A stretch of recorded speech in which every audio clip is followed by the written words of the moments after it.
Hi everyone, I'm here at the historic Hollywood Museum. We're here at the 2023 LGBTQ+ Reel to Reel exhibit. Host of the radio show, Hollywood's Hidden Treasures, on 790 AM KABC Talk Radio. Please welcome Danelle Dadigan.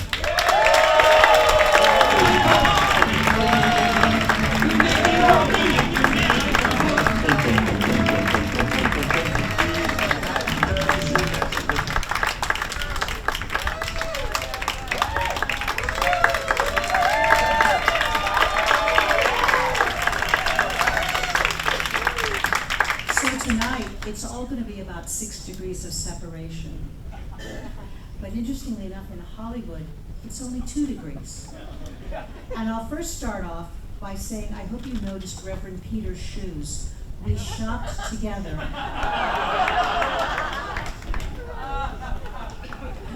We're going to have such fun tonight. It's anything but serious. So welcome to our house. This is our home, the Hollywood Museum in the historic Max Factor building.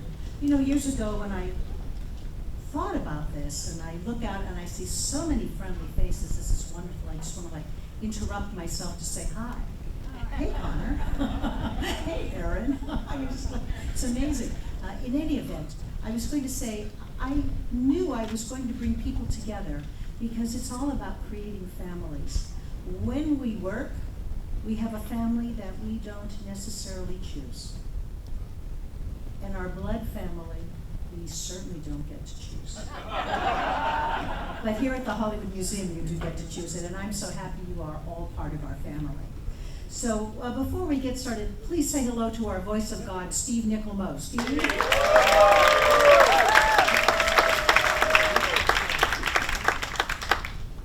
You know, and as president and founder, and on behalf of us, all of us here at the Hollywood Museum, we are really thrilled to see you all. I mean, I see so many friends and familiar faces from so many different walks of life, but we have something in common, and that's enjoyment, that's friendship, and that's happiness. And I thank you all for being here. You know, tonight you are here to share the opening night of this entertaining, educational, and socially significant exhibit, the 10th annual Reel to Reel Portrayals and Perceptions of LGBTQs in Hollywood. And I thank you all for joining us, and many of you in the room have helped us to put this exhibit together. And a big thank you to our dear friend, this year's Reel to Reel exhibition organizer, Bob Pranga. I know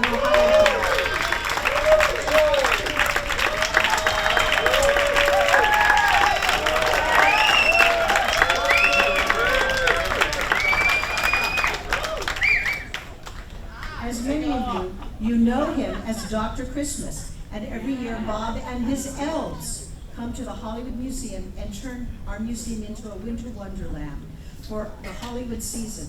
Thank you, Bob, for all of your help, and this year's exhibit looks fabulous, I must say.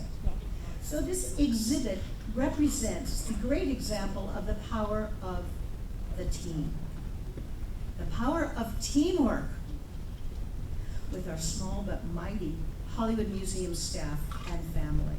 And let's give a big shout out to the museum's team who have worked tirelessly together to create this exciting and informative educational exhibit. Our Director of Operations, Steve Nickel-Mo, who you first met. You know, Steve has been with me since before day one to help create the museum notes, very true. And Steve, thank you for your great work, and you are a great friend. You are like a brother to me, and I so appreciate that. Steve and I have traveled the world together on museum business. We have had so much fun doing this, and it's an exciting journey, the creation of the Hollywood Museum, and I can hardly wait for the next chapter, Steve. Thank you. And thank you to our Hollywood Museum's publicists, Harlan Bowl and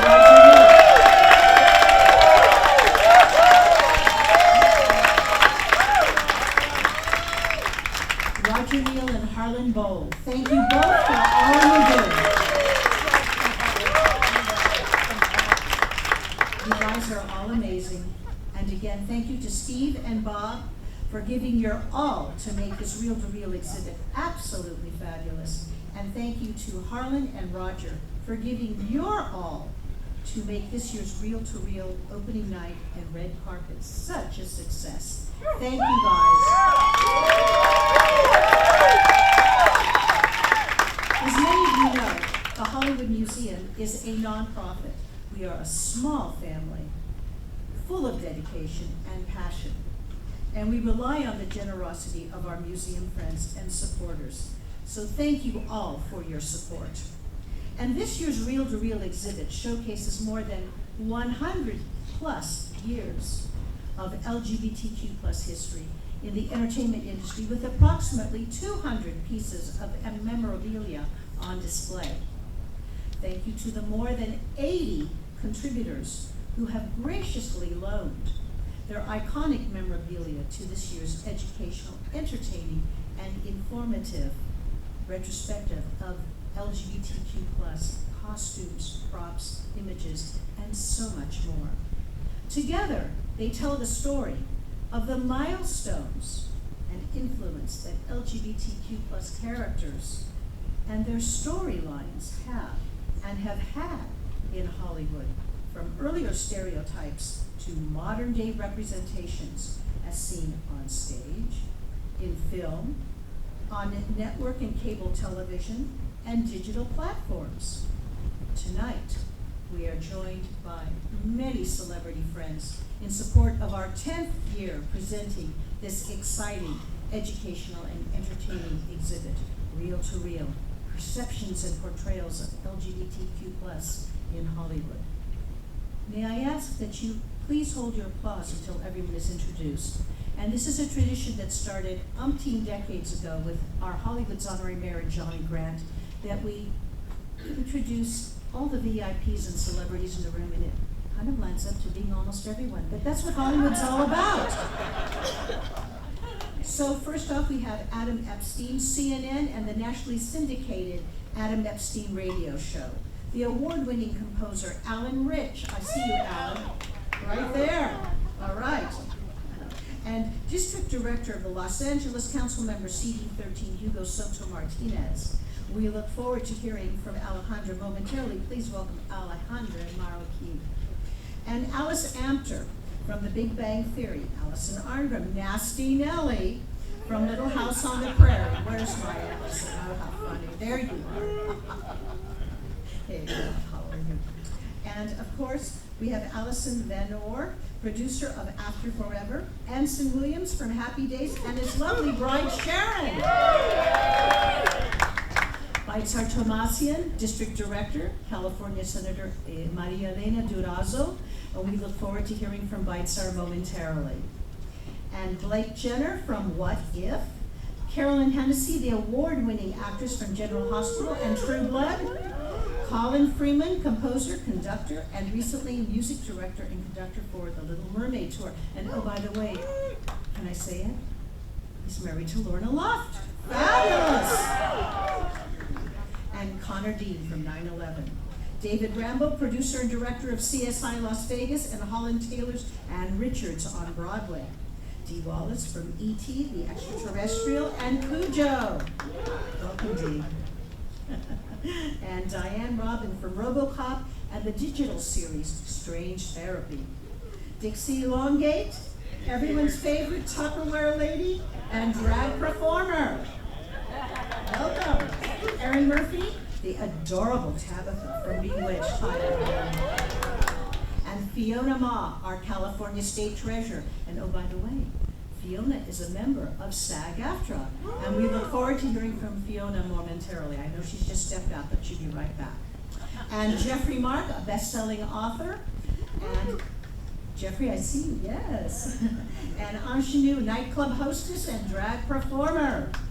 Jaquette Knightley, multi-award-winning recording artist and drag performer. And one of our honorees this evening, JoJo Siwa, dancer, singer, actress, and ultra-popular YouTuber. I mean, it's just amazing. And we will hear more about you later on this evening. And Joe Aiello and Jed Ryan. You know, before she passed, the comedian Joan Rivers married this couple. And they've come all the way from the East Coast to be with us this tonight. Thank you so much. Julie Garnier, Come From Away and Frozen Live. Cassandra Carroll, Baby Cries. Kate Edelman Johnson. Now, you know, her father was the producer of many great long-running Western TV shows, including The Life and Legend of Wyatt Earp and The Big Valley, Barbra Streisand. And her family was Stanistone. Don't I do this all the time, Michael? I think I do. This is terrible. Barbara Stanwyck, of course. But I must tell you that Kate Edelman Johnson, her family, especially her dad, I remember, were longtime friends with my godfather, Hosea Turvey. So I'm so happy that you're here this evening. And Kathy Kola, Mayhem of Mind. Kevin Spiritus, oh my goodness, Emmy Award-winning actor, producer, co-creator, writer. After Forever, Days of Our Lives, and we're going to hear so much more about you very soon. You are tonight's honoree for the Trailblazer Award. Congratulations. And Brie Purcell, two-time Emmy nominee, actress, producer, and director, and she has something brand new going on. Well, it's not brand new, but I love it. It's called Hollywood Radio Players, and I hope you will all take a moment to learn more about this and listen to it. And of course, next up, Lorna Luft, award-winning film, stage, television actress, author, and cabaret performer extraordinaire. You'll be hearing more from Lorna this evening. She is the winner of the Judy Garland Legend Award. Lydia Cornell, Too Close for Comfort.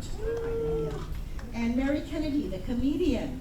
Michael Carnegie, actor, producer, editor of the Hollywood Radio Players. Michael, welcome. And, oh, I'm going to butcher this. Is it Nimi? N-I-M-I? Thank you. Please pronounce your last name for me. Adokie. I was going to say Adokie, but it's Adokie. Very good. From Infamy, welcome. And Paul Jasek, he's a comedian and very well known, welcome. And Randy West, television and radio announcer and voiceover artist. Next we have Raja, you were a contestant on the third series of RuPaul's Drag Race. Wow. Okay. And we have Raven-Symoné. We're thrilled, a child star and award-winning actress. And of course, you already met the Reverend Steve Peters from The Eyes of Tammy Faye, and he's done so much for the LGBTQ community. And we have with us Captain Ray Valois, the commanding officer from the Hollywood Division of the Los Angeles Police Department. And we're looking forward to hearing more from you this evening, Captain Valois.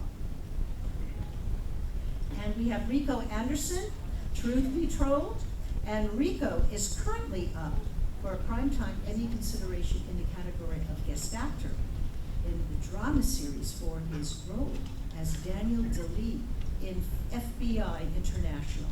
Welcome. And Rufus Wainwright, the award-winning songwriter, singer, and composer of Rufus Does Judy and Dinner at 8. Welcome.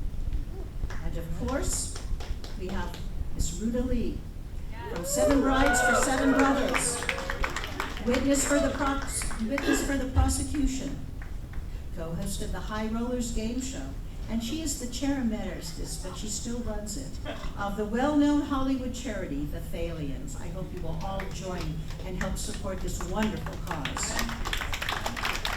Next we have Sophia Milos, and she is with CSI Miami and The Sopranos. Stephanie Powers, two-time Primetime Emmy nominee and five-time Golden Globe nominee, star of Heart to Heart and The Girl from U.N.C.L.E.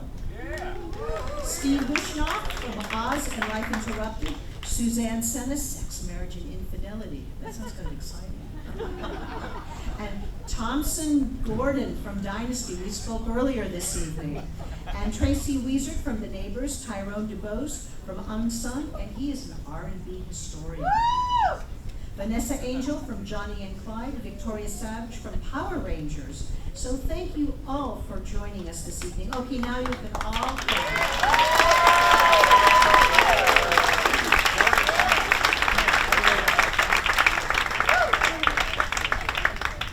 From the state of California, please welcome our California treasurer, Fiona Ma.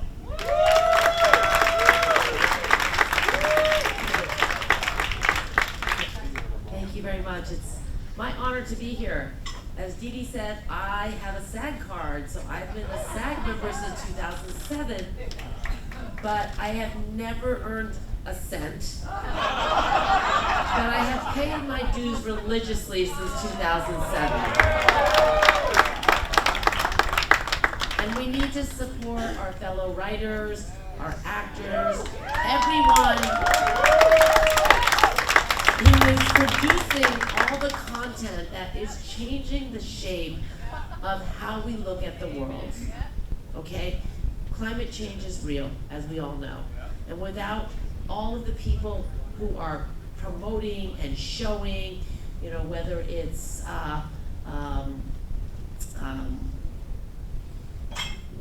what's the one with the blue people? The blue people. Avatar. Avatar, Ways of the World, talking about the oceans. You know, you understand that there is another world under the sea that is also struggling and suffering, and that is being impacted by climate change. Today is World Oceans Day, by the way. So, anyway, I am so excited to be here. I love Dee Dee. I love this museum. I love her passion. I love that she continues to promote all of us that are doing important things here in the state of California. And I am in awe of many of you. I am 57 years old, and I have seen many of you on TV, in soap operas, in movies, and I'm just geeking out right now. And I have to tell you that as a banker, we have surpassed Germany post-COVID. We are now the 4th largest economy in the world. Okay, let's give ourselves a hand. It is the US, China, Japan, and California if we are our own country. And why is that?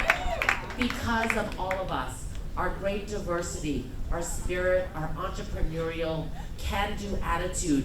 And we will not let anyone discriminate against anyone here in this state of California.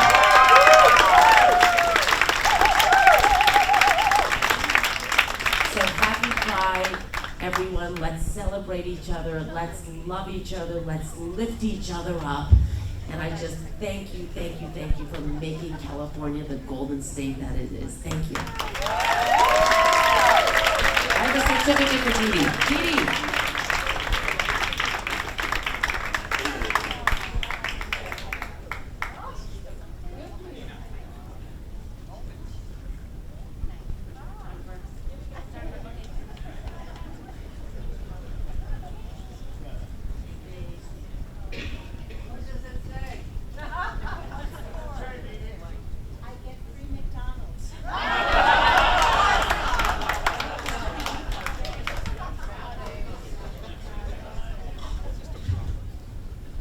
On behalf of the state of California, she no longer gets any driving tickets.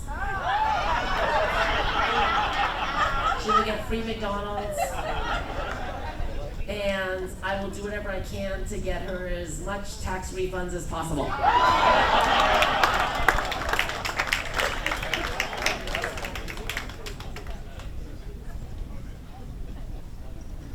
California Senator Maria Elena DeRosa's office, please welcome the District Director, Baitzar Tomasi.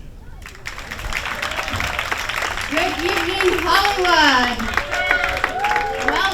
Welcome to the jewel of the state of California, right here in Hollywood, where we are so proud to represent. Senator Maria Elena is so proud to represent this district, and she is one of the biggest supporters of the LGBTQ community.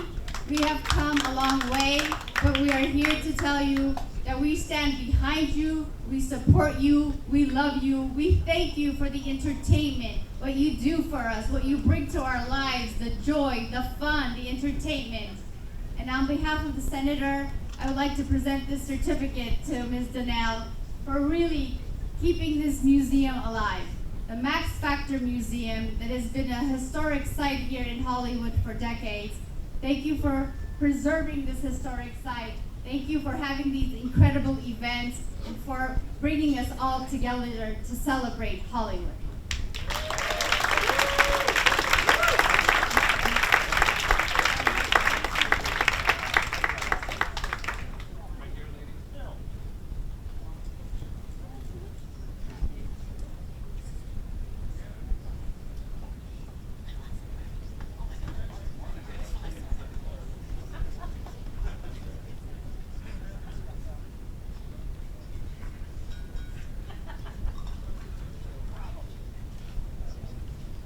City of Los Angeles, Councilmember Hugo Soto Martinez office, CD 13.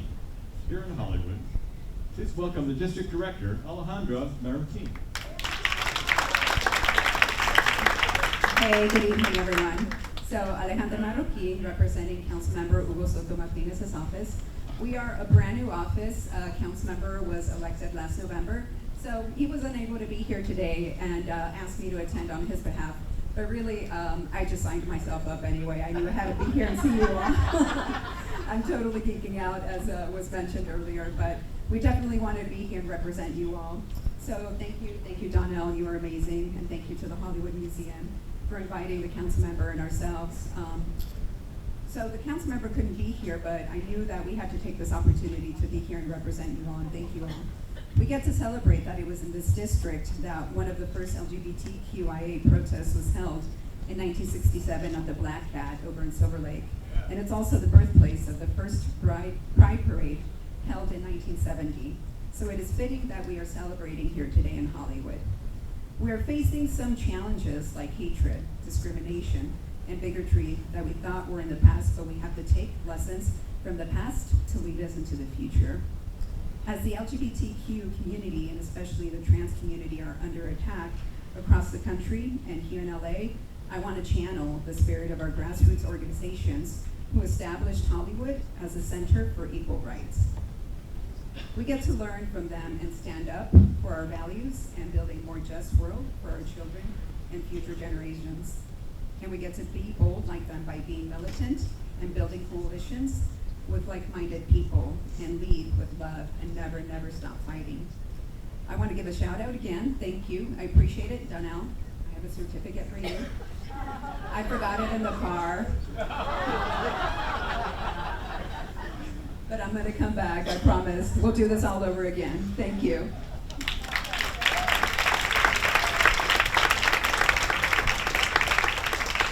Los Angeles Police Department. The commanding officer from the Hollywood Division, please welcome Captain Ray Valois.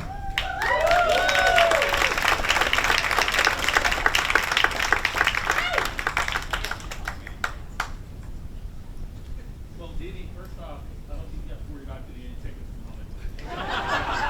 Here's what you do, we'll take care of it. So I want to thank you for this opportunity, very heartfelt.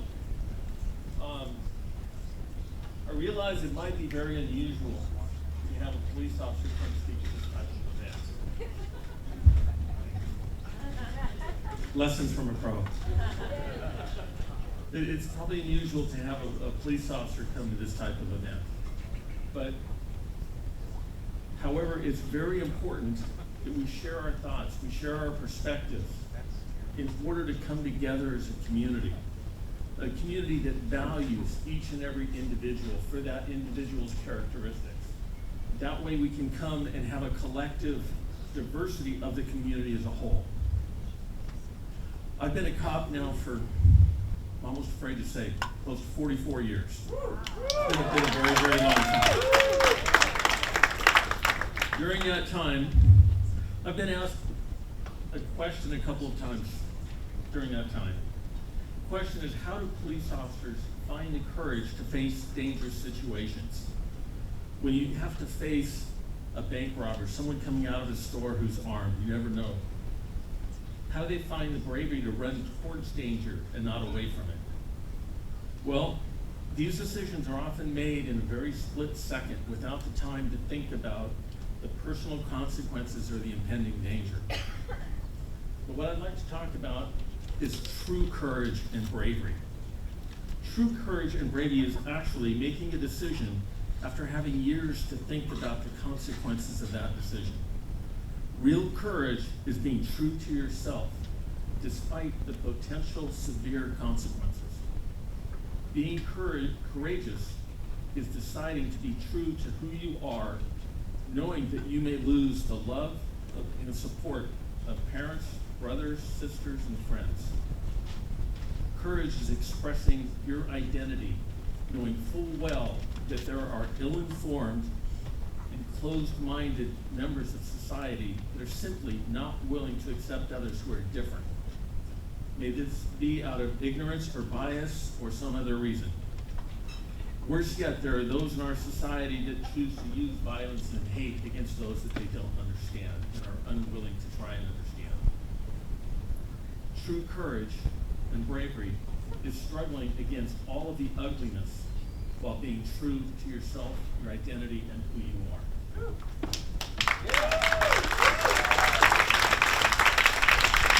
As I look around this room tonight, some of you, I know some of you are very close friends. I'm inspired. I see true courage and bravery. And I'm inspired by the strength, the determination that it has taken for you to get where you're at, to be here tonight. As the commanding officer of LAPD Hollywood Division, representing the Chief of Police, Michael Moore, I applaud your courage, and I salute your bravery. Thank you.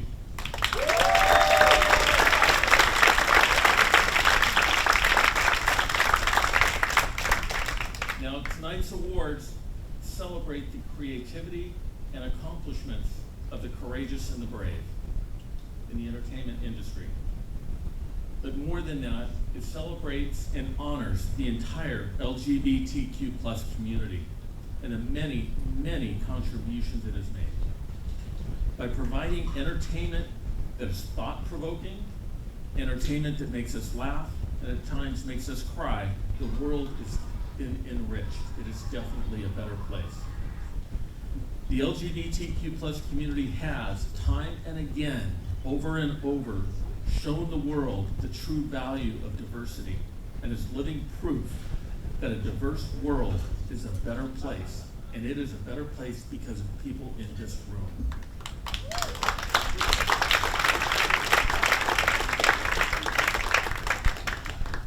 Those of you that were here at this event last year, there was I believe it was an a cappella group that came up here and sang.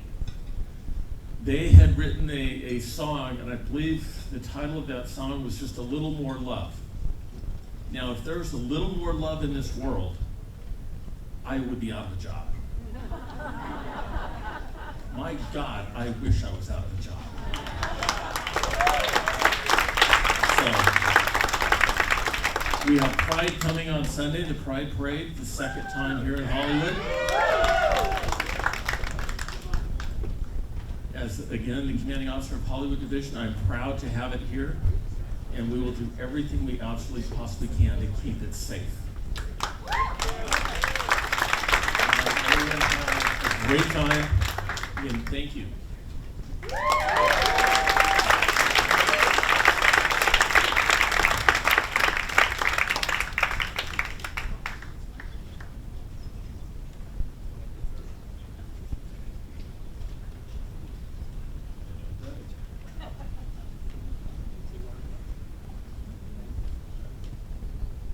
So after all of that, let's see. In case you're wondering, I'm standing on an apple box because I am short, and this is my house, so I do get to stand on the apple box.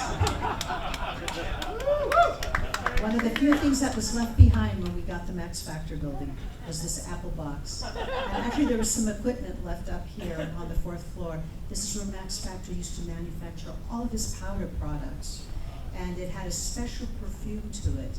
And he would blow the excess residue of the powder out onto Hollywood Boulevard. And all these unsuspecting souls would smell the scent of Max Factor and say, I need to come in and buy some. And so this is what he did. And for years, and still today, we get mail addressed to Max Factor Cosmetics Company, Hollywood, California. No street address, no zip code, but it still gets here.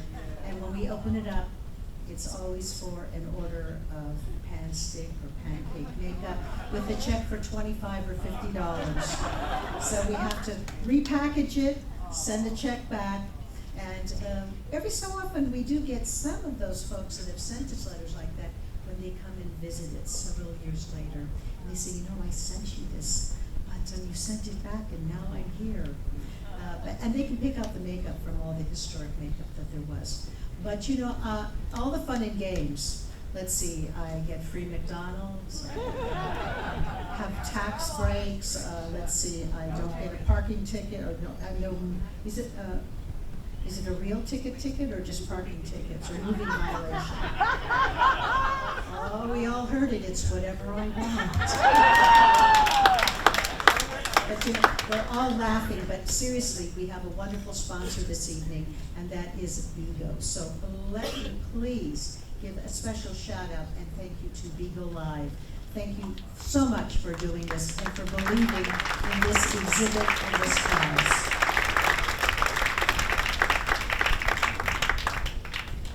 You know, I have to say, we had some wonderful speakers, you know, whether it's our treasurer in the state of California, Fiona Ma, our district deputy, Baitzer Tomasian from Senator Maria Elena Durazo's office, the district deputy, Alejandra Marroquin from our council member, Hugo Soto Martinez's office, and you all just heard from Captain Ray Valois, the commanding officer of the Hollywood Division of the Los Angeles Police Department. You know, we appreciate your friendship, we appreciate your important reflections this evening, and we appreciate your encouragement for all of us to be and do better. So I thank you so much for your kind words. It means so much to all of us.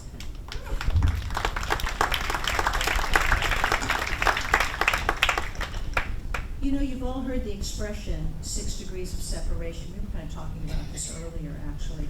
And tonight we have some special 2 degrees of separation moments to share.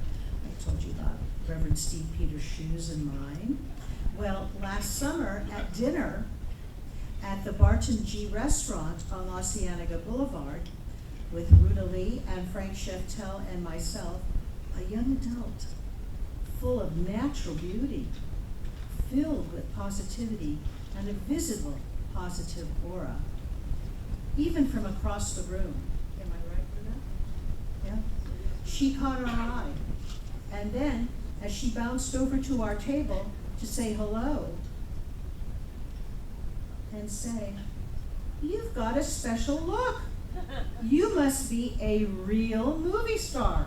Tell me." And, you know, I obviously have to tell you right now, this was directed to Ruta Lee.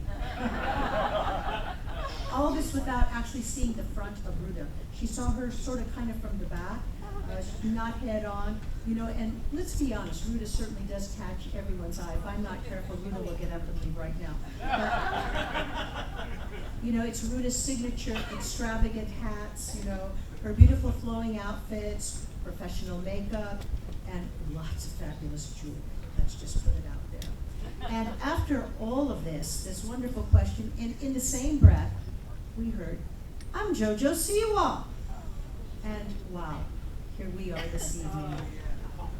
So the Hollywood Museum congratulates JoJo as this year's well-deserved Future of Hollywood honoree. Let's give her a round of applause.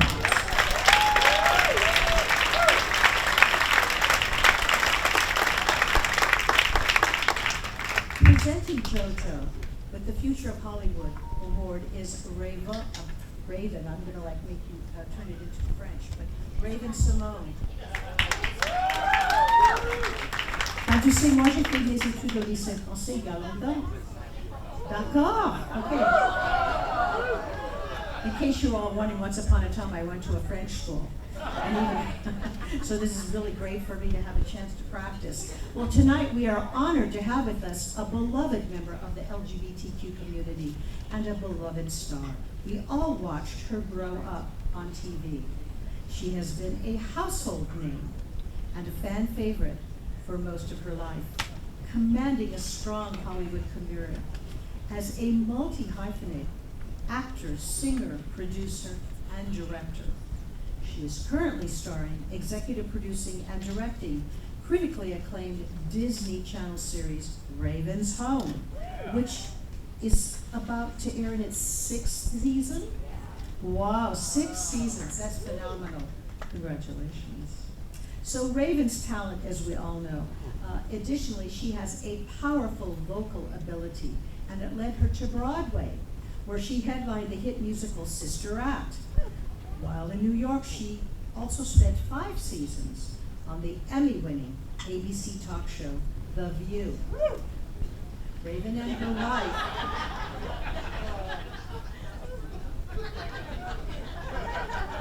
Raven and her wife, Miranda, also have a new podcast coming out on July 10th of this year through iHeart called The Best Podcast Ever. It's going to be great. Is it? Well, please welcome Raven-Symoné.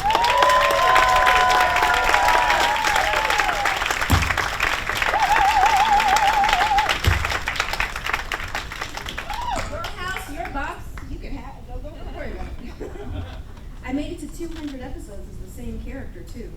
Crazy. Hi, everyone. I am so honored to be here. This is amazing, but I'm super happy because I'm here.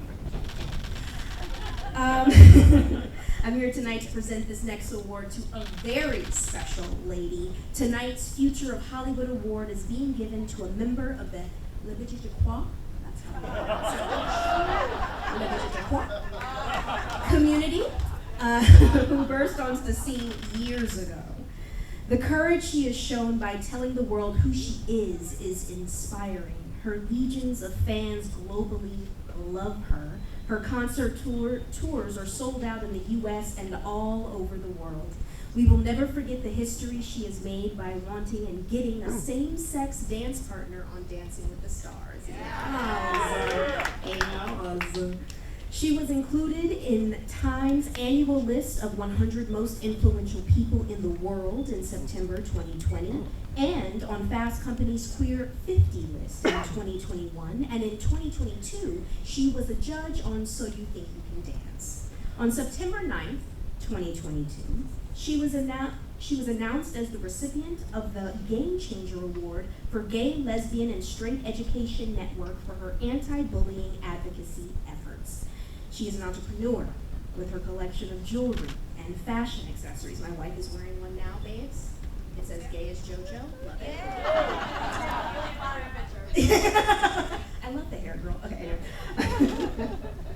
She has partnered with JCPenney to release a line of accessories, bedroom decor, and a doll made in her likeness, and has released several books for young children. Due to her popularity, General Mills, honey, let me repeat that. General Mills. She got her own cereal, you guys. Like, I didn't know that, JoJo. Where are my weedy JoJos? Strawberry Pops. Oh, okay, Strawberry Pops. Love it. Jealous. I want some. And they're in stores nationally, you guys. Go get your Strawberry Pops with JoJo. Thank you very much. I take almond milk. I ice cream too. I want ice cream.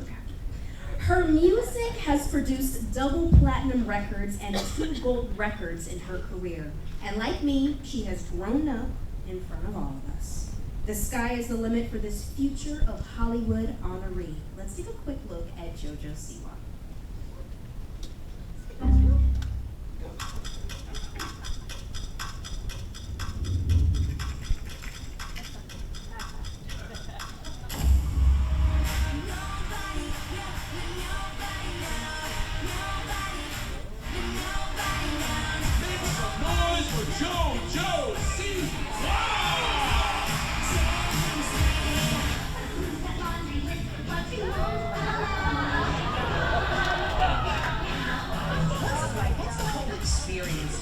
It's honestly so crazy to think that I'm like this 12-year-old kid from Nebraska, but now I'm like on TV, and it's such an amazing feeling. At 15, you have a whole empire. I mean, you sell the merch, your face is on everything. America's favorite dancer, ages 17 and under. This is the first award that I've won, but I'm so excited. I'm so happy. Thank you, everyone who voted for me. And I was lucky enough to go over to the St. Jude's Children's Hospital this year. I got to meet some incredible young children. Caitlin, it's so nice to meet you. JoJo means a lot to her. Go say hi, tell them who you are. It's nice to meet you. 5, 6, 7, you believe it, achieve it, we are. YouTube and pop star JoJo Siwa is opening up about her coming out story for the first time in Entertainment Weekly. This is awesome! Miss JoJo Siwa! Listen, if you're getting bullied at school, don't focus focus on that one person who's being mean to you. Focus on the 10 other nice people who are loving you and who are supporting you. What a brave person you are. It was the first time that they'd ever had same-sex appearing on Dancing with the Stars. JoJo is one of the hardest working people I've ever met. So wait, now you're a judge on So You Think You Can Dance. The one, the only,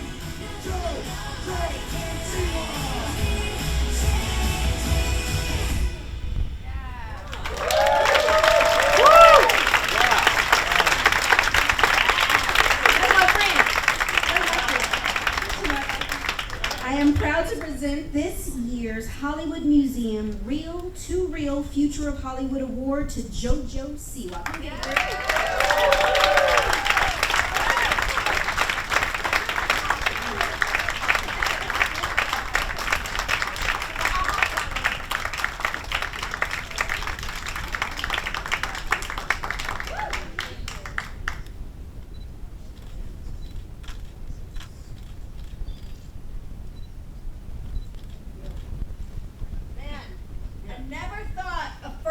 That went south would end up here. That was actually, I don't know if you guys know this or not, but when I ran into you guys at that dinner, that was my first date with this one girl. And although things didn't work out with us, I definitely went on that date for a reason, and I think that tonight is that reason. Very happy that I went to that nervous bathroom break. Really happy that I saw your crazy hat and your crazy jewelry, and everything works out for a reason, and I think this is part of that reason. So thank you so much. Oh, bless you, child. Thank you. You're so sweet. You're so sweet. I'm gonna say something bad here. I think maybe you might be a kid. So just cover your ears. You're 15. You're good. I'm gonna just say a bad word.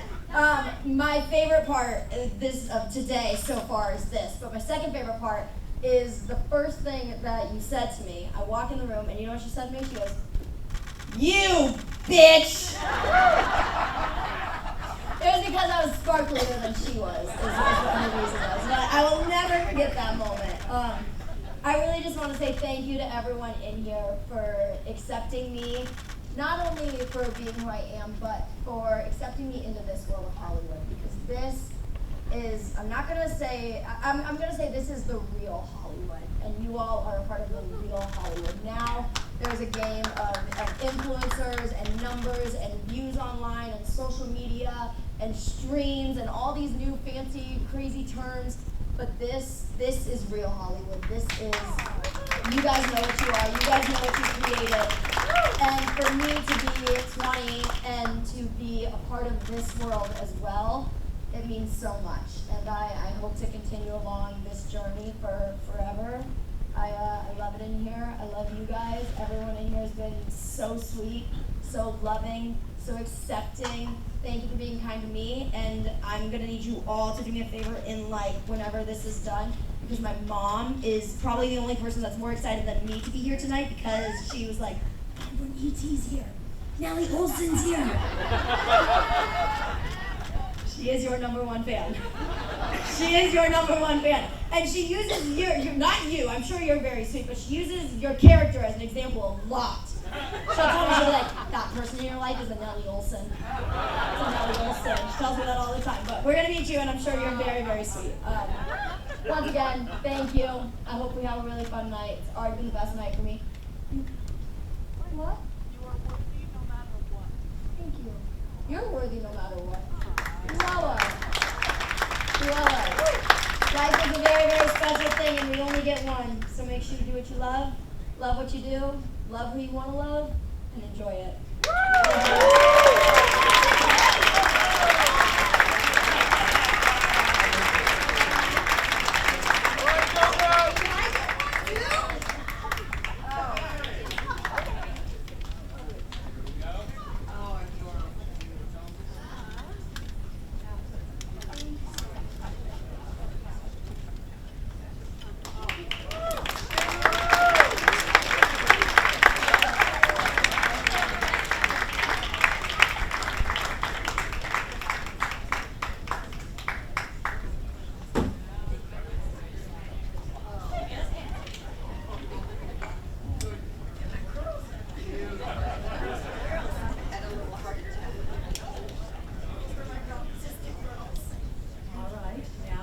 next honoree, I'm thrilled to introduce Kevin Spiritus. He is a true Hollywood trailblazer. We talked about 6 degrees of separation before. There's probably only 2 or 3 this time out for you, Kevin. You know, so many of my girlfriends have enjoyed watching you since the 90s on daytime dramas when you played Jonas Chamberlain. I remember you. You were this good-looking U.S. ambassador to a European principality of Medora on the ABC soap opera, One Life to Live. And it only happens in soaps. My girlfriends, you know, they could not do their work or go to lunch or anything until they had this, and somehow they figured out, you know, I think we had video, but not that prevalent, so it was a very big deal to be able to tape you so they could go to work. But I remember you, oh my God. And then you played the handsome Dr. Craig Wesley on Days of Our Lives. How I would listen to all the happenings. Now, all of you at the bar, you have to be quiet because once upon a time I was a school teacher and will not allow noise. Anyway, I remember your character. All my girlfriends would talk about you and they all hoped that they could marry you. And so much they talked about you that I felt I knew you. And then I met you, for real, here at the Hollywood Museum. Now, we've done the radio show several times, we've had a blast. But you know, last year, almost to the day, actually June 9, tomorrow, you donated Michael Slade, your co-creator of the award-winning digital drama After Forever's 2018 and 2019 Daytime Emmy Award for Outstanding Digital Drama, a daytime drama series, to the Hollywood Museum. And I have to say, it's on display downstairs, so I hope you will all take a chance and look at this exhibit. It's quite something. And, you know, here we are tonight. It's just amazing. So the Hollywood Museum congratulates you, Kevin Spiritus, for your decades of work and the entertainment industry, and this year's well-deserved Hollywood Trailblazer honoree. We should applaud.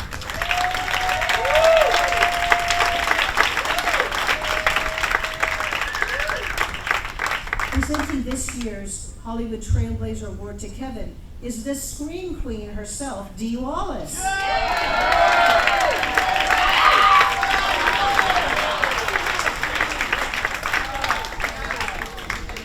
Well, I have a few things to say about you.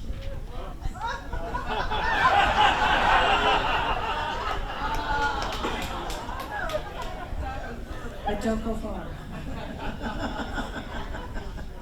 As one of TV and film's most famous women, Emmy-nominated actress Dee Wallace is approaching her landmark 300th TV, movie, and or film role. Is that true? Wow!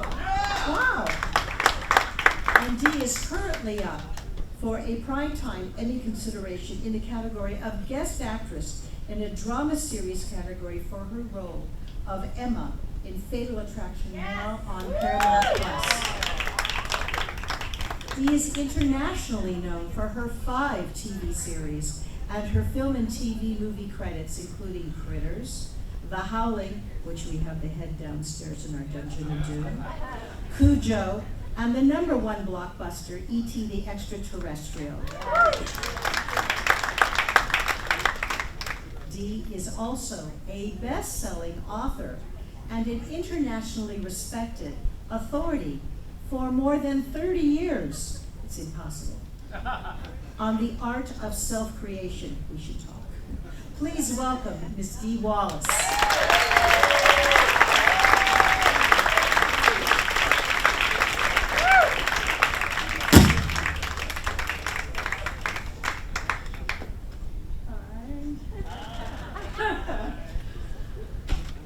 I was sitting over there and I thought, well, maybe Donnell's just going to introduce him.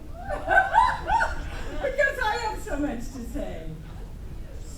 to say about Kevin Spiritus. Kevin has become, one of Hollywood's most watched talents. From Broadway star to TV heartthrob. I've personally been trying to turn him for years.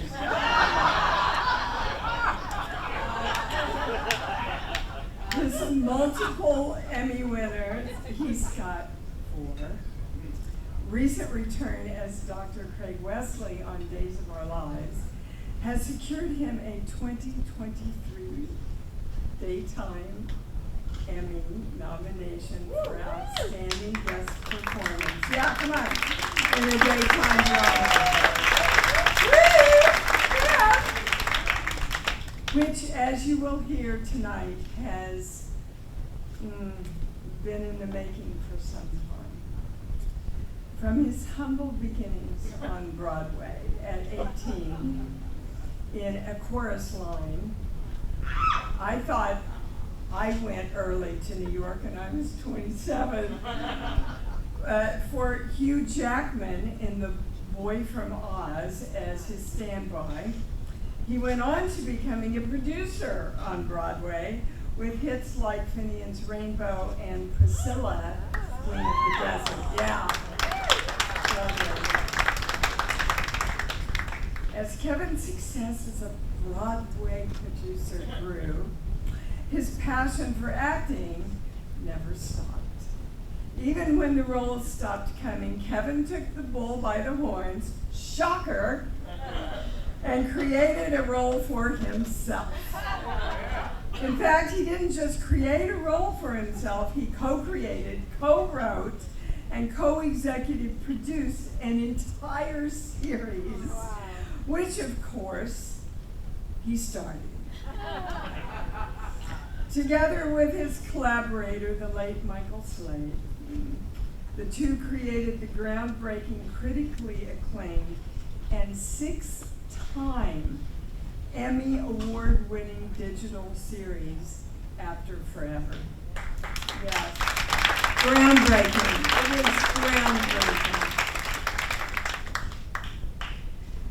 The first season took home 4 Indie Series Awards, and in 2019, After Forever made history when it won 5 Daytime Emmy Awards, including Best Writing and Best Series. I know it goes just on and on and on. He's sitting there like he's embarrassed.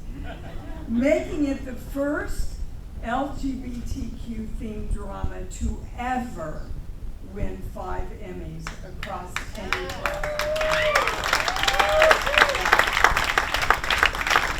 Plus, shocker, Kevin took home the Emmy for Best Actor in a digital drama. No matter how many Emmys he has, it's pretty safe to bet that After Forever just might have been the very inspiration for Days of Our Lives writers to have Kevin's character, Dr. Craig Wesley, come back to Salem to come out of the closet. Whoops. And here we are, right back where we started tonight, a full circle moment for everyone. And I just want to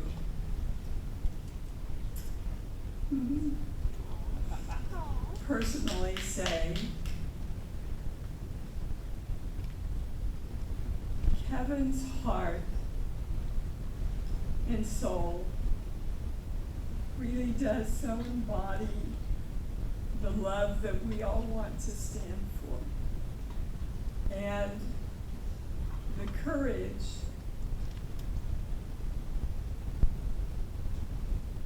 to honestly stand up and say, I have the right to create who I am. Thank you.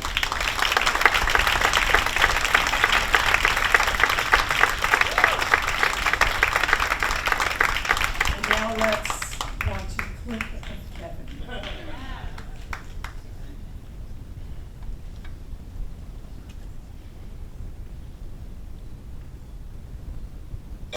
I wish Do I know her? Does Mom know There is her? no other woman. Damn it, God, just tell me the truth. I am. You're not making any sense. You just admitted you're cheating on Mom, but you deny there's another woman? Because it's a man, Chloe. I'm cheating on your mom with a man. Oh, you found love, okay? Yeah, I found love.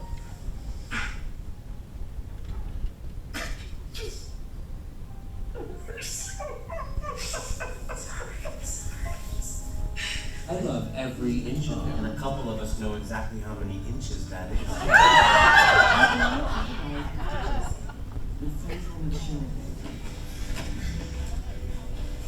You are. There's this writer I know. Super hot.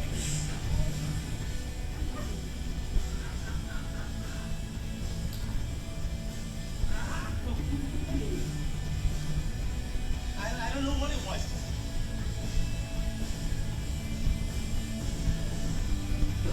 That's fucking selfish, Brian.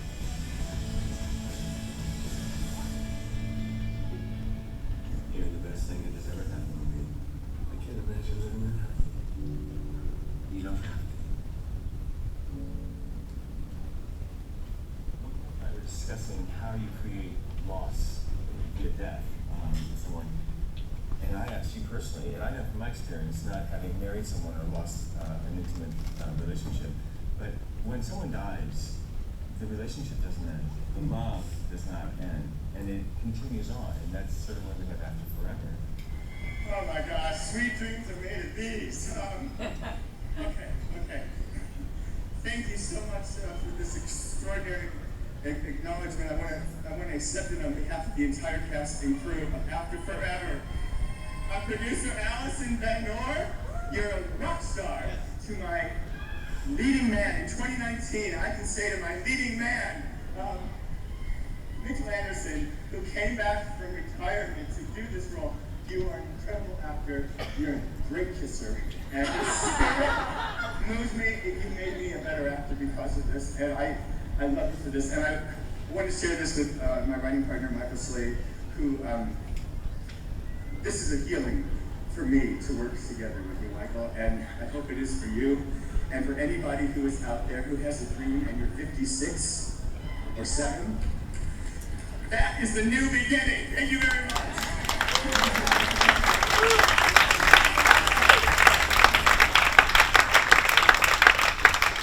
Please welcome to the stage, Kevin Spears.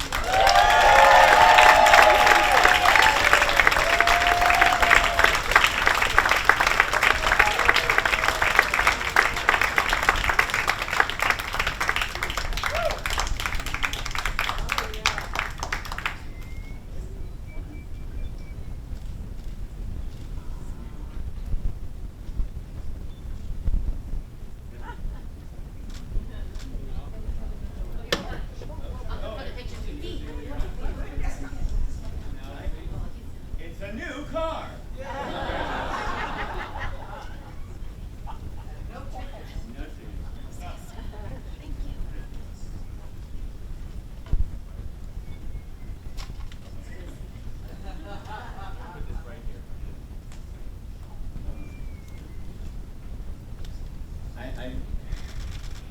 Can I have the afterbox?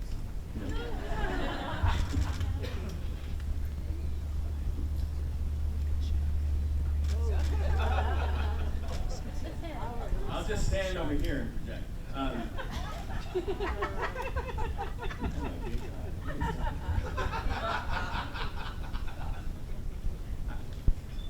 I don't know what to say, really.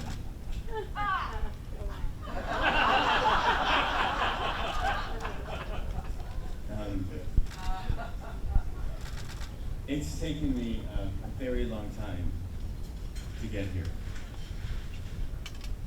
For 60 years, I have traveled these trails, these roads. I've skipped, I've tripped a lot. And these people over here say I've blazed. I don't know what it is that you're counting as a blaze. for getting here and being able to accept myself, being able to accept in my heart, in my mind, that I belong here as a gay man. If you would have talked to my 10-year-old self, my 20-year-old self, my 30, 40, 50-year-old self, I would have never believed that I would be getting an award for remembering my truth and who I am. And I am beyond honored that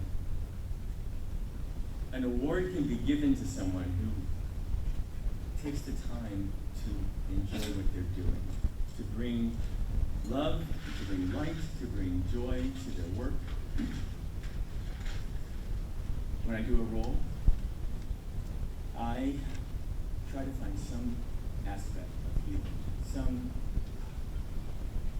glimpse of anything that is arresting to my heart that will heal a part of my life. And I know if there's someone out there watching me go through the healing, I pray that they're going to feel it. Maybe a 10-year-old, a 15-year-old, a 22-year-old person will see something that I'm doing, and they will say, I know that person. I'm just like that person. And it's okay to be like that person. There are some people who are not here.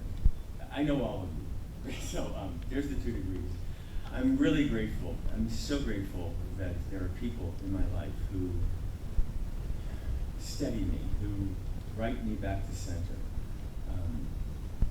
My high school friend, Stephanie, I'm so glad you're here.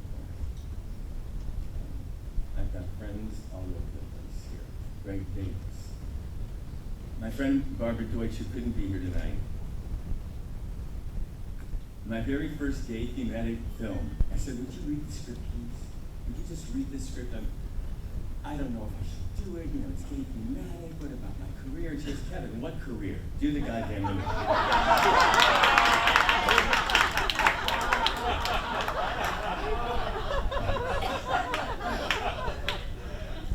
I had a manager who once said, I said, they're gonna think I'm gay. And he said, Kevin, you're the only one who doesn't know you're gay.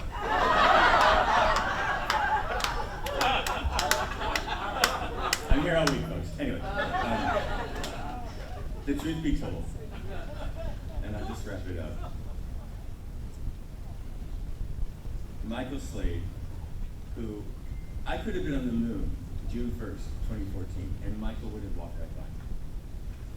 There was something that was meant to be told, to be created, and that is how After Forever came together. I miss him. I think of him often. I talk to the dead, just like in After Forever, I talk to my late husband. Michael gave me an opportunity to step into myself and be proud of stepping into my whole worth. And I can just hear him say, because we used to talk about this, remember who you are, Kevin. Like Mufasa in Lion King says to Simba, remember who you are. Thank you all very much.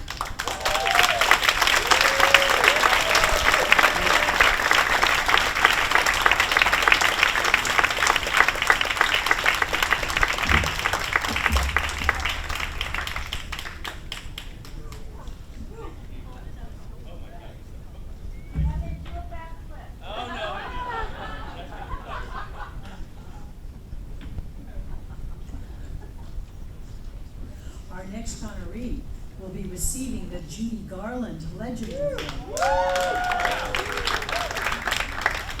So, in another 6 degrees of separation, many of you know that once upon a time, I sold real estate to Hollywood clientele. Well, in the 80s, I had the pleasure of selling a beautiful home in Beverly Hills to our next honoree, Lorna Luft.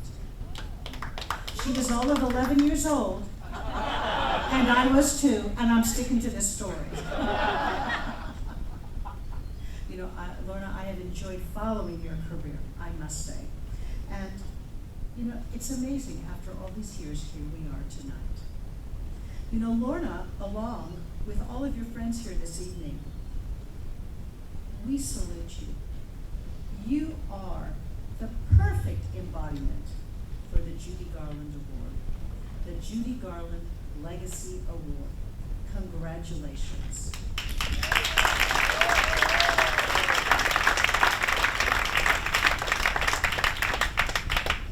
And presenting the Judy Garland Award to Lorna Luft is none other than the ambassador of the great American songbook, Michael Feinstein.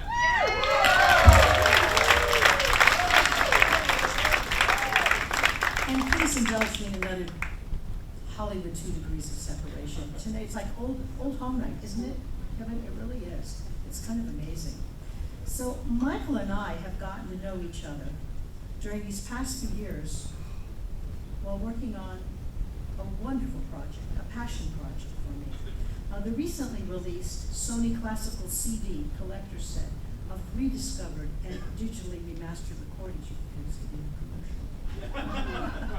For my godfather, the classical pianist and conductor Jose Iturbi, with a fabulous 180 plus, this is 181 page essay, richly illustrated with photos, and penned by the uber-talented Michael Feinstein. You know, Michael is truly an amazing wordsmith. And I have to share that my godfather, Jose Iturbi, enjoyed accompanying your mother, Judy Garland, on the piano numerous times, on film, TV specials, and for USO shows, World War II, and the Bond War shows that they did. It was just amazing. And we even found some of those photos that we've included, I believe. And you know, Michael has worked for many years with Judy Garland's daughter, Lorna Luft's sister, Liza Minnelli. And as an accompanist extraordinaire, I mean, you are so talented, sir. You really are. And you have been an all-around dear friend to the family. And I do thank you for that. Thank you, Michael. You know, Michael Feinstein has developed and built a dazzling career over the last 3 decades, bringing the music of the great American songbook to the world. From recordings that have earned him 5 Grammy Award nominations, and his Emmy-nominated PBS TV series, the specials, my goodness, and your acclaimed NPR series, and concerts spanning the globe, in addition to his appearance at iconic venues including the White House, Buckingham Palace, the Hollywood Bowl, Carnegie Hall, Sydney Opera House, just to name a few. His work as an educator and archivist define Michael Feinstein as one of the most important musical forces of our time. Please welcome Michael Feinstein.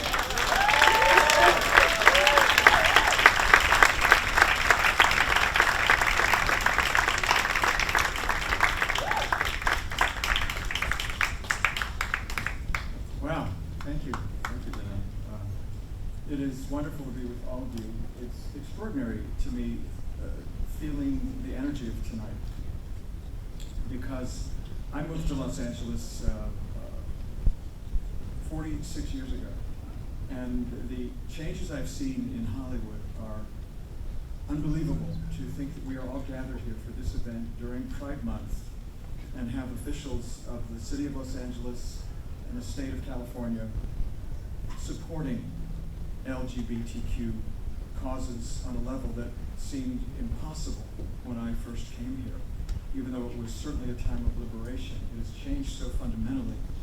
It's very special to be sharing the celebration of that with all of you, especially in a time when I believe this year alone there have been 500 laws passed that have been anti-LGBTQ. So we all know that we must, as has been stated so eloquently earlier tonight, live our truth and be who we are. And that is not always easy in Hollywood, because it is a place of artifice. And when you meet somebody who is authentic, who has spent their entire life here and really gets it, it changes your life. And that is what Lorna has done for me and for so many people. Lorna is extraordinarily accomplished on so many levels. We know her as an extraordinary performer. A voice, I don't know where that came from, that voice, but I think it was your father. Definitely, he could he sing? Yeah, he could, a little bit. Well, whatever. We'll talk about that more later. But she is somebody who lives her truth. And to find one's way in this city, being raised in a way that is, that artifice is the norm, because everybody creates themselves here. And that is essential on some level, I guess. But the first time I met Lorna, and I think it was about 40 years ago, is that possible? I think so. I was immediately impressed by the way that you looked directly at me when you communicated, which may sound silly, but I felt like you were looking into my soul. You were so present and so connected to what I was about. And I wanted to know all about you. But you opened up something in me at that moment that I thought, this is an extraordinary human being. And the reason that I think about that all the time is that I've been lucky enough to get to know Lorna and her family. And what she came in with in this world is a very great responsibility to honor her family, to honor herself, and to do it on a level that is extremely difficult, but makes it seem so easy. Lorna, in all of her work, has expressed truth as a performer, as a writer, as a producer, on talk shows, in movies. Everything that you do is true to the soul, and that's why people love you. It is amazing to me to be able to look at this time when so many things are changing and know that the thing that will help us all to survive is the relationships we have with other people. And I saw tonight people who were on the street as you were doing interviews wanting to get a piece of you, to get an autograph from you, because they know that they're touching a part of something that is greater than the individual. It is a connection to our purpose for being here. When I first got to know your sister Liza, one of the first things that she said to me was, I really want you to know my sister because she's one of the finest people I know. And through all the years that I've seen you interact with your sister, there is such a fundamental shared understanding and grace and love for each other that transcends everything else that happens. And that has also been a lesson for me in healing some of my own relationships in my life. And when the film came out of your book, Me and My Shadows, that was, to me, the most loving thing that anybody could possibly do to honor a parent, because you were able to tell the truth about your mother in a way that didn't skirt from any of the issues that she had, but celebrated the most important part of who she is. And that's what you keep alive. Through her work, your work becomes singular and special. As proof of that, please let's watch this clip of Lorna.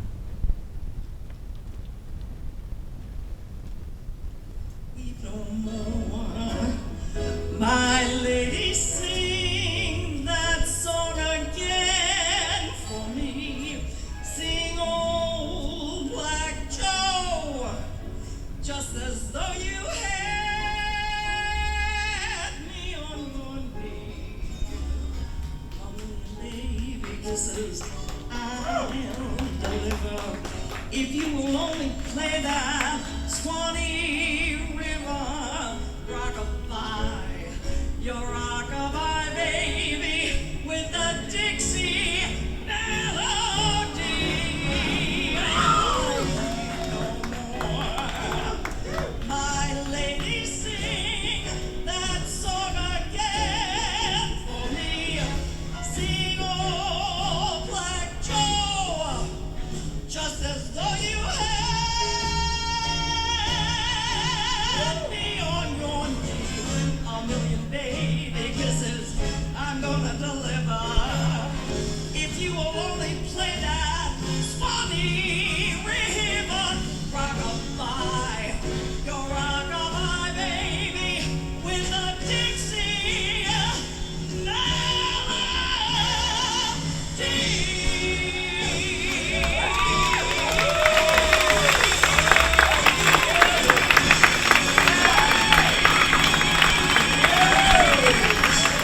another thing, Lorna is also one of the funniest people I know.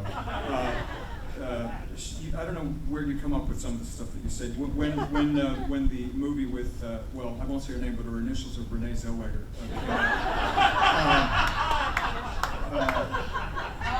I asked you, what do you think about the film? She said, well, it was about as realistic as Cats.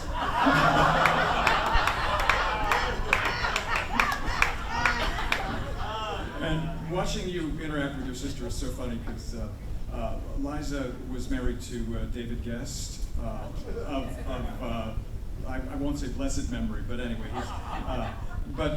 When you delivered the news to your sister that he had passed, they had been divorced for a while, and Laura said, "I have some news for you." And I said, "What?" She said, David Guest has died. He's dead." And Liza went, "Oh no! Oh God! Oh no!" And you said, "Liza, you hated him." She said, "Oh, that's right."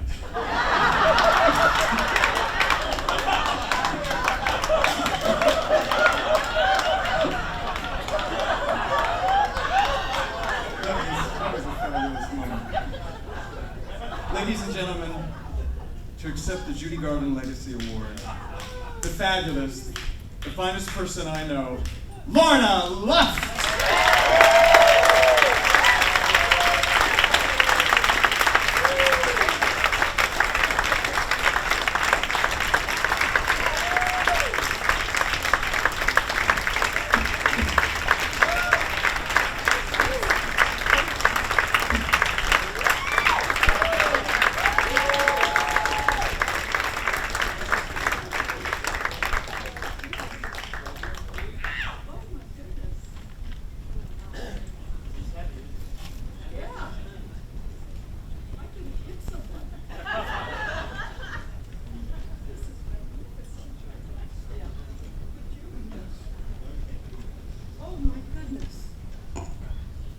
Thank you so much.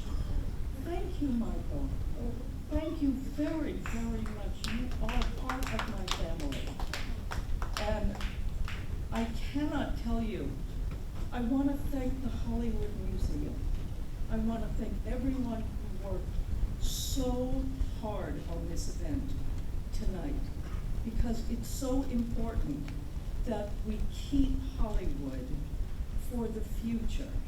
Because I have to say that I'm really dismayed every single time I see a house being torn down that I lived in.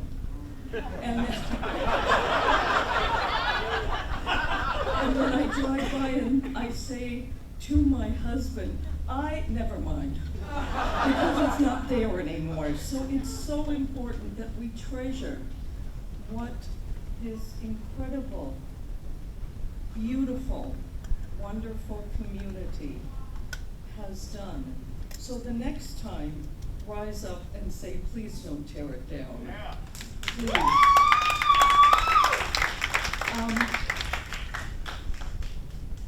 I stand here tonight with so much grateful and so much honor, and I am extremely, extremely proud. And the pride that I have in my heart is that I am Judy Garland's daughter.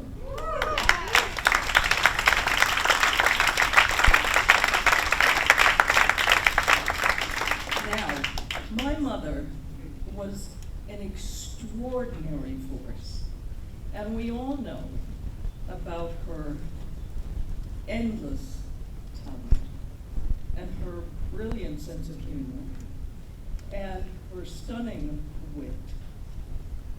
But maybe a lot of you don't know about her passion for humanity. And that she was so passionate about making sure that everyone had an equal chance in life. And she taught that to myself my sister, and my brother. And one of my earliest vivid memories was my mother did an amazing film called A Child Is Waiting. And my mom played a music teacher in a school for special needs children. I was 10 years old, and she made sure that I was on the set of that film whenever I could be, so that I would have lunch and get to know these beautiful, wonderful, kind, and generous children. And she said to me, if you have kindness, and if you have generosity, and if you have a loving spirit and heart, we're all the same. And she taught that. That was so important to my mom's personality. And I have to say that I have been asked over the years by many, many, many people what I thought and what my thoughts were about Stonewall. And I have to say to them at the very beginning of this, I have to say, I was 16 years old in 1969, and I had just lost a parent, so I didn't know. But I went on to educate myself, and I went on to talk to a great many people who were there and who told me the stories of what happened that night. And I thought to myself, this is an incredible, wonderful, and a big responsibility, because on that night in 1969, people rose up and they said to the New York City Police Department, who were about to throw them in jail, in a tiny little bar in Greenwich Village, they rose up and they said, "Not tonight." And they said, "No more." And that is where Pride began. And I now sit on the board of the Stonewall Inn Gives Back initiative. I was there when President Obama named the Stonewall Inn a national monument. I said then, and I said now, I will always, always be there. I will always stand with and alongside the LGBTQ+ community, because have we come a long way?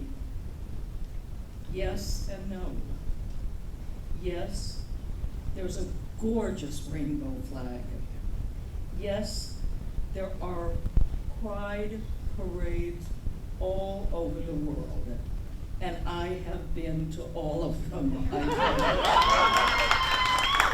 And I have to say that one of the ones that always stands out in my mind is when I was in Sydney, Australia, and I was in a car at the Pride Parade, and there were 300 people dressed as my mother.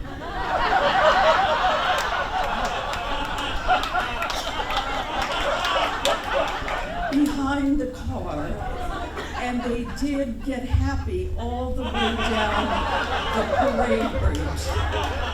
And I didn't think it was odd at all. And I want to say that we have come a long way, but we have to remember that it was only 54 years ago that Stonewall happened. So we haven't come a long way in the sense of how we may be going backwards. And we cannot allow that to happen. And I think the only thing that we can do is, I don't know how you feel, but I'm really exhausted from, well, first let me say, I don't know the milligram of Xanax I have to take after watching the morning news. I'm exhausted from screaming and yelling because it doesn't do any good. The only thing that we have a constitutional right in doing is voting. And that is something that we must treasure. And I'm not just talking in the general election. I am talking in school board elections. I am talking in community elections. I am talking about, please get involved in voting. And to say that I am honored with this gorgeous award and all of my family and friends, because all of the family and friends I consider one here tonight.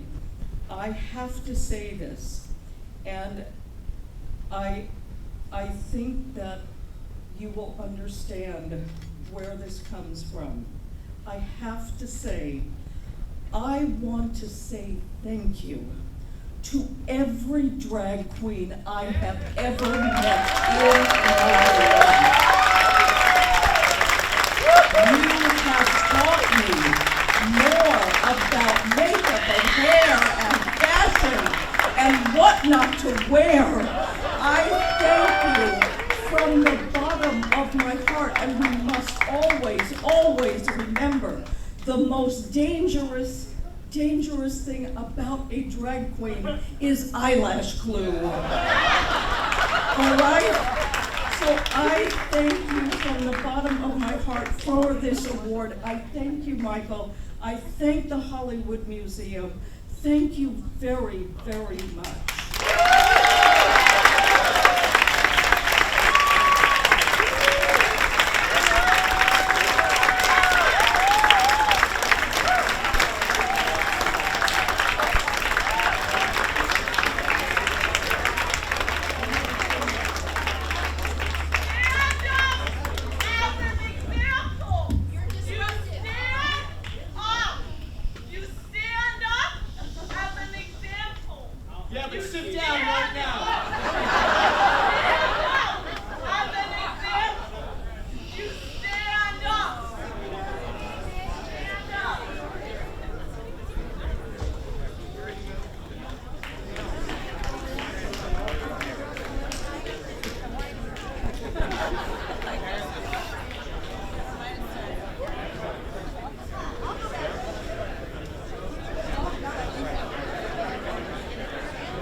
Misplaced their car keys. If anyone who's tossing car keys, to turn them into me, please.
I have everyone's attention?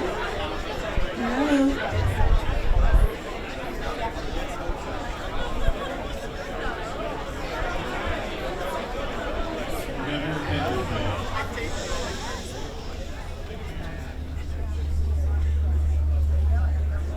So I know this evening was rather exciting, needless to say. Congratulations to our honorees, Lorna Luft, Kevin Spiritus, and Jojo Siwa.